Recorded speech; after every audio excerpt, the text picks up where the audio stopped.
Olá, meus amigos, tudo bem com vocês? Espero que sim. Eu sou o professor Ricardo, sou professor de Física e estou aqui hoje para contribuir com o ensino, a aprendizagem de vocês e espero que vocês consigam, através dessas aulas, melhorar o aprendizado de vocês na área de Ciências da Natureza, tá? Especificamente no componente curricular de Física. Então vamos lá, nós vamos falar sobre o mundo das grandezas, né? As habilidades que nós vamos trabalhar da BNCC são essas duas habilidades e os objetos de conhecimento são grandezas e medidas. Nós vamos aprender um pouquinho mais sobre aquilo que nós medimos, né, no nosso dia a dia e vocês vão poder ter uma noção melhor sobre esse mundo das unidades de medida, de tudo que nós medimos no nosso meio, no nosso cotidiano. Eu dividi as nossas aulas, né, em a importância, né, qual a importância que essas unidades têm para nós, a classificação dessas grandezas, que são as grandezas escalares e vetoriais, né, uma padronização dessas unidades, as grandezas fundamentais e as grandezas derivadas, né, e a transformação, nós vamos trabalhar algumas transformações, né, de unidades de medidas. E depois nós vamos praticar um pouco, fazendo algumas atividades, né, para vocês fixarem melhor esse conteúdo. Bom, o que é uma grandeza física e qual a sua importância?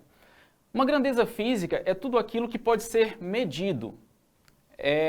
Por exemplo, o tempo é uma grandeza física.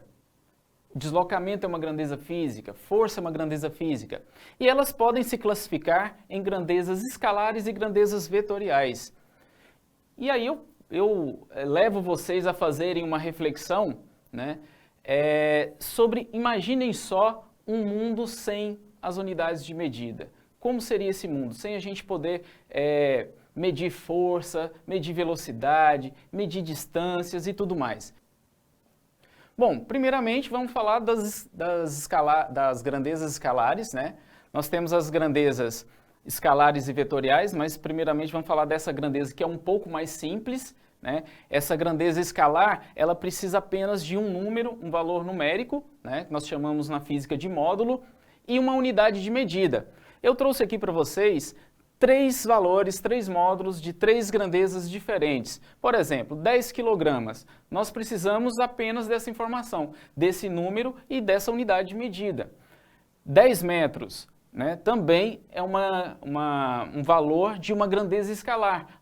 Nós não precisamos mais do que essas informações. Então, comprimento, distância, também é uma grandeza escalar. A massa, como é os 10 kg, também é uma grandeza escalar. Por quê? Porque precisa apenas desse valor numérico e dessa unidade de medida.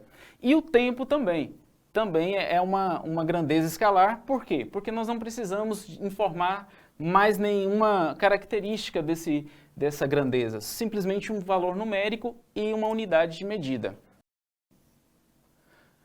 E agora vem as grandezas vetoriais. As grandezas vetoriais já são um pouco mais detalhadas, já são um pouco mais complexas. Por quê? Porque ela precisa de três características. Mas, primeiramente, observem só, você tem aqui o que nós chamamos de vetor, que nada mais é do que uma seta. Uma seta que tem uma origem, que tem um início, que é essa parte, né, inicial do vetor, e a extremidade, que é essa parte final, que é para onde aponta esse vetor. Né? Nós temos vários vetores aqui, um em cada direção e sentido, e essas são as três características de um vetor, de uma grandeza vetorial, que é o módulo, direção e sentido. O módulo é o valor numérico dessa grandeza, é a intensidade, certo? Direção é a orientação, se é horizontal, se é vertical, se é diagonal, e o sentido é para onde aponta essa grandeza vetorial. A maioria dos estudantes geralmente confundem direção com sentido. Direção, por exemplo, horizontal, você pode ter dois vetores horizontais que é a mesma direção, mas sentidos opostos, um apontando para a direita e o outro apontando para a esquerda. Por quê? Porque direita e esquerda não é direção, é sentido. Então não confundam direção com sentido. Bom, aqui nós temos algumas alguns exemplos de grandezas vetoriais, por exemplo, velocidade, deslocamento. E essa grandeza aqui, deslocamento, é um caso particular, né, de grandeza. Por quê? Porque a unidade de medida é a mesma para distância e a mesma para comprimento. Só que distância e comprimento são grandezas escalares, ao mesmo tempo que deslocamento é uma grandeza vetorial. Porque deslocar, você tem que sair de um ponto até outro. E comprimento, distância, não, você está falando ali apenas de um valor numérico. Pois bem, e outras grandezas como aceleração, força, campo elétrico e campo magnético. E observem só, para cada grandeza nós temos um símbolo. E esse símbolo, ele vem junto com uma setinha em cima. Essa setinha em cima, que é sempre horizontal e sentido para a direita, ela sempre é assim por conta da notação. Não quer dizer que o vetor vai ter sempre a direção horizontal e sentido para a direita. Mas, como eu falei, isso daqui é uma notação. Isso indica que você está se referindo a uma grandeza vetorial. As grandezas escalares você não vai encontrar essa setinha. Tudo bem? Vamos lá. Quando a gente fala de padronização das unidades, nós estamos falando do Sistema Internacional de Unidades de Medida. Ele foi criado com o intuito de você padronizar todas as unidades de medida de todas as grandezas. Por quê? Veja bem, em um centro de pesquisa como a NASA, você acaba integrando esse centro de pesquisa cientistas de várias nacionalidades, japoneses, americanos, chineses. Cada um trabalha com um sistema de unidades. Por exemplo, o Brasil, o sistema de velocidade, a unidade de medida de velocidade é o quilômetro por hora, diferente de outros países, certo? Bom, dado essa confusão, o que pensaram para resolver essa questão? Enquanto um falava de 1000 metros, o outro falava de 1 quilômetro. Mas a gente está falando da mesma quantidade, certo? Então, criaram um padrão de unidades, né, para quando você falar de comprimento, você não falar do quilômetro, não falar do centímetro e nem do milímetro, você fala do metro. Então, se você percebe que tem essa sigla, SI significa Sistema Internacional. Então, para cada grandeza, você vai trabalhar com essas respectivas unidades de medida. Por exemplo, o tempo não é o minuto e nem a hora, é o segundo. Enfim, essas são o que nós chamamos de grandezas também fundamentais. E eu vou explicar para vocês a diferença entre essas grandezas fundamentais e as grandezas derivadas. As grandezas derivadas, o próprio nome já diz, ela é derivada de uma grandeza fundamental. Por exemplo, nós temos a velocidade, que na próxima aula nós vamos falar com mais detalhes. Uma unidade de velocidade, o símbolo é metros por segundo, é m/s. Quer dizer o quê? Que você tem duas unidades em uma só. E aí nos leva a entender que velocidade é uma relação entre distância e tempo. Da mesma forma que área, quando é metro quadrado, indica que é o quê? Metro vezes metro. Por exemplo, você vai medir a área de um retângulo. A área do retângulo é medida por base vezes altura. Quando você, vamos imaginar um retângulo, imagina só esse monitor. Ele tem um formato retangular, imagina só a base aqui medindo 3 metros e a altura medindo 2 metros.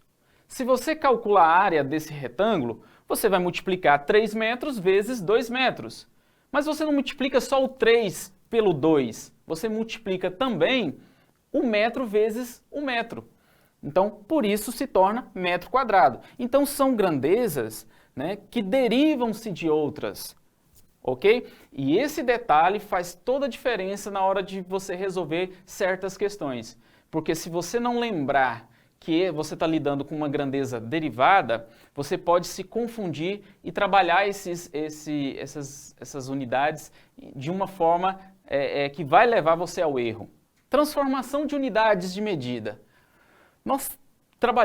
A física trabalha muito com transformação de unidades de medida e acaba sendo um grande problema, um grande obstáculo para o aluno entender certas questões. Por quê?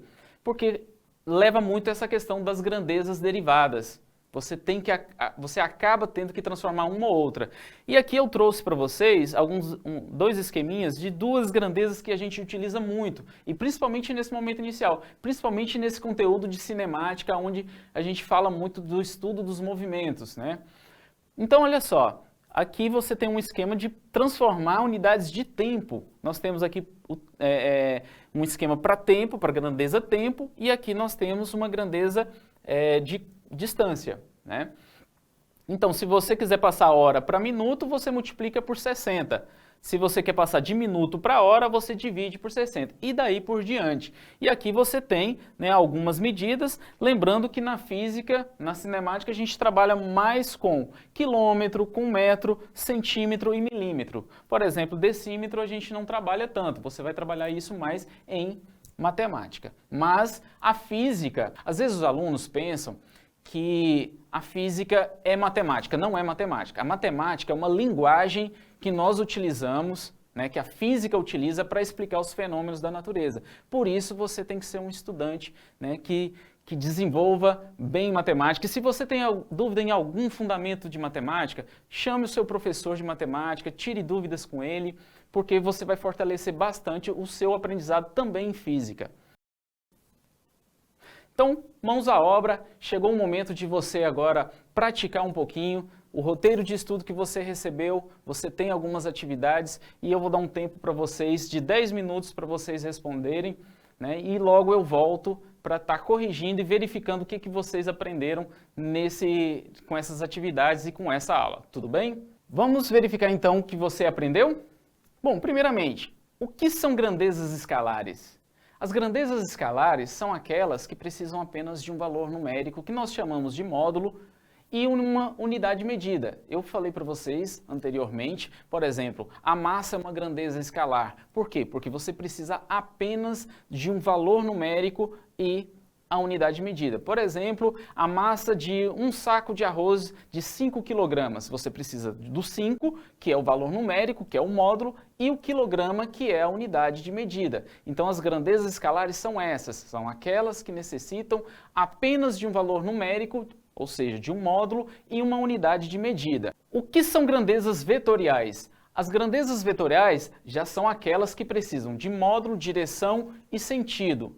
Você precisa, o módulo é o valor numérico dessa grandeza, a direção é se ela é uma grandeza que está se dirigindo na direção horizontal, vertical ou diagonal, né? E o sentido se é para a direita, para a esquerda, para cima, para baixo, se for direção diagonal, se tem um sentido ascendente ou um sentido descendente.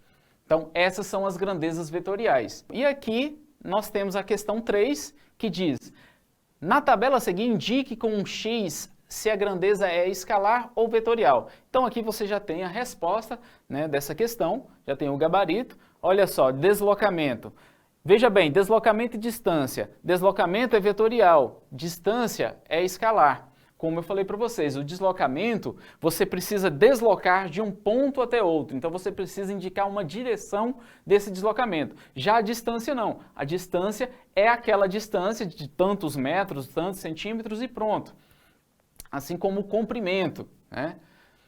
Velocidade. Velocidade é uma grandeza vetorial. E vocês vão ver na próxima aula, né, quando eu falar mais de velocidade, que a velocidade ela tem, né, que ter uma direção e um sentido. A aceleração também é uma grandeza vetorial, a força é uma grandeza vetorial, né? Distância, massa e tempo são grandezas escalares.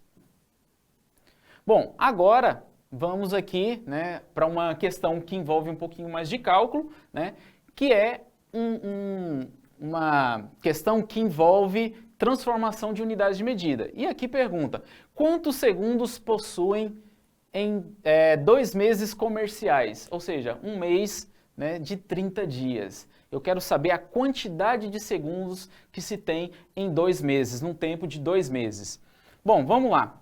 Então, questão número 4. Quantos segundos possuem 2 meses comerciais? Ou seja, um mês comercial, ele tem 30 dias. Então, nós temos que saber, o intuito da questão é saber quantos segundos nós temos em 2 meses de 30 dias, ou seja, 60 dias, né? Quantos segundos nós vamos ter nesses 2 meses. Bom, agora vamos para a questão número 4. Né? Ela pergunta, quantos segundos possuem 2 meses comerciais? Ou seja, cada mês de 30 dias.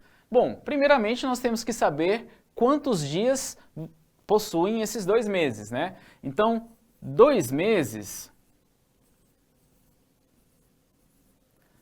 é igual a 60 dias.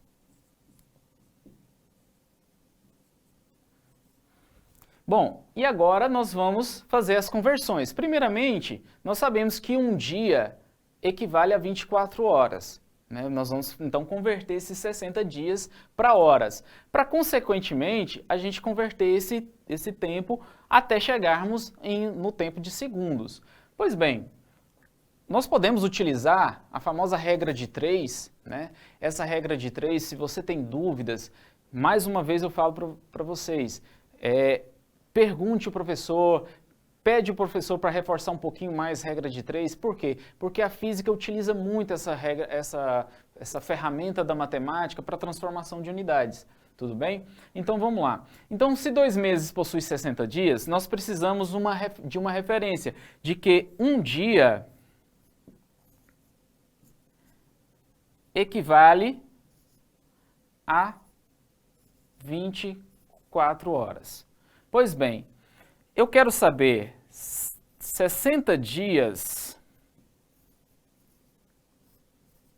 equivale a X horas. Então, veja bem, montei a regra de 3, agora basta eu fazer uma multiplicação cruzada, ou, mais especificamente, a regra da operação inversa, né? 1 vezes X, eu tenho que é X. 60 vezes 24, eu vou precisar fazer um pequeno rascunho aqui, né? Ó, 24 vezes 6. Ué, professor, mas não é 60? Vai uma dica aí. Números que terminam em 0, faça a multiplicação, você retira o 0 e depois acrescenta no resultado. Você ganha tempo nos seus cálculos. E imaginem só, numa prova de Enem, onde você tem várias questões, quanto mais tempo você economizar, melhor, menos desgaste. Então, fica aí a dica. Então, olha só, 24 vezes 6, e depois nós acrescentamos o 0. Então, 6 vezes 4, 24, sobe 2, 6 vezes 2, 12, mais 2, 14. Então, olha só, 144. Só que nós tiramos o 0 na conta, agora nós acrescentamos no resultado. Então, o resultado aqui é de 1.440 horas. Essa quantidade de horas é a quantidade que se tem em 60 dias, que, logicamente, também em 2 meses. Mas ainda não terminamos. Nós precisamos saber quantos segundos vão possuir nessas 1.440 horas. Vamos fazer outra regra de 3, onde 1 hora equivale a 3.600 segundos. Bom, então vamos lá. Então vamos fazer esse cálculo. 144, eu vou tirar os 2 zeros, multiplicado por 36. 6 vezes 4, 24, sobe 2. 6 vezes 4, 24, mais 2, 26. 6 vezes 1, 6, mais 2, 8. Agora, fazendo com 3, 3 vezes 4, 12, sobe 1. 3 vezes 4, 12, mais 1, 13, sobe 1. 3 vezes 1, 3, mais 1, 4. Somando aqui, nós vamos ter 4, 8, 11. Bom, então vamos lá. A quantidade de segundos que nós temos será, então, 5.184, aumentando a quantidade de zeros. Essa é a quantidade de segundos que nós temos em 2 meses, né, em 60 dias. Então, nós vamos ter aqui 5.184 mil segundos em 2 meses comerciais, ou seja, em 60 dias. Essa é a nossa resposta final. Você que acertou, muito bem. Bom, então é isso. Terminamos aqui a correção das atividades. Então, meu muito obrigado. Espero que vocês tenham aprendido um pouquinho mais sobre física, sobre as grandezas escalares e vetoriais e algumas transformações. Não fiquem só nisso que eu expliquei para vocês. Façam exercícios extras, procurem aprender um pouquinho mais e até a próxima aula.